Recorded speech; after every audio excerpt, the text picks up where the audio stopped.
సమాజంలో శ్రీ రామదాస్ భట్ లాంటి వారు చాలా అరుదుగా కనిపిస్తారు. వారి వ్యక్తిత్వం అనన్య సామాన్యం.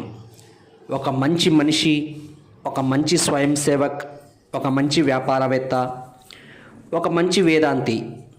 ఎలా ఉండాలో సమాజానికి జీవించి నేర్పిన ఒక మహావిశ్వవిద్యాలయం శ్రీ భట్ గారు. కుటుంబానికి తాను కేంద్ర బిందువుగా ఉంటూ తన పరివారంలో సామాజిక స్పృహను పెంచుతూ జీవించడం ఈ కాలంలో చాలా కష్టం.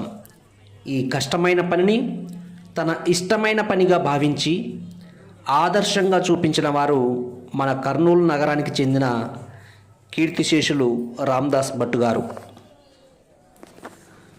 వారి పేరు చెప్పగానే చాలా సంస్థల పేర్లు గుర్తుకు వస్తాయి.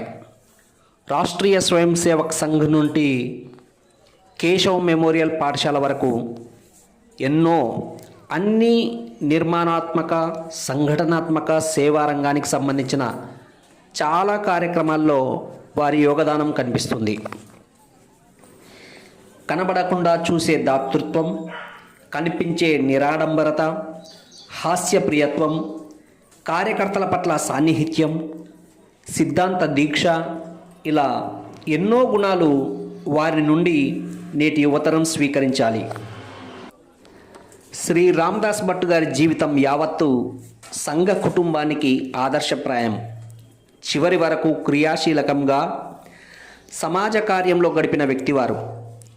కర్ణాటక ప్రాంతమైన ఉడిపి నుండి వ్యాపారరీత్యా వచ్చి కర్నూలులో స్థిరపడి కర్నూలును కర్మభూమిగా మార్చుకొని రాష్ట్రీయ స్వయం సేవక్ సంఘ్లో ఆదర్శ స్వయం సేవక్గా జీవించారు.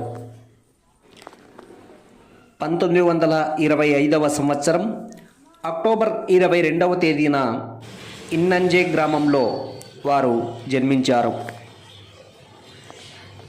తన బిఏ డిగ్రీ వరకు కర్ణాటకలోనే జీవించి తదనంతరం రాయలసీమలోని కర్నూలుకు చేరి అక్కడ ఒక చిన్న హోటల్ని ప్రారంభించారు. దాని పేరే వెల్కమ్ హోటల్.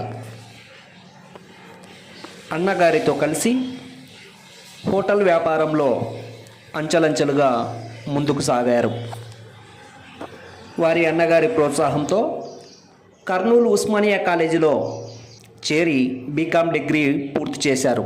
వారి ప్రతిభను గుర్తించిన ఆ కాలేజీ వారు అక్కడే అధ్యాపకుడిగా ఉద్యోగం ఇచ్చారు. నెమ్మదిగా అన్నగారి వ్యాపారం పెరిగే కొద్దీ అధ్యాపక వృత్తిని వదిలి వారికి తోడుగా వ్యాపారంలో స్థిరపడ్డారు. శ్రీ రామదాస్ భట్ గారికి 1950 సంవత్సరం మే 29వ తేదీన శ్రీమతి భగీరథమ్మ గారితో వివాహం జరిగింది.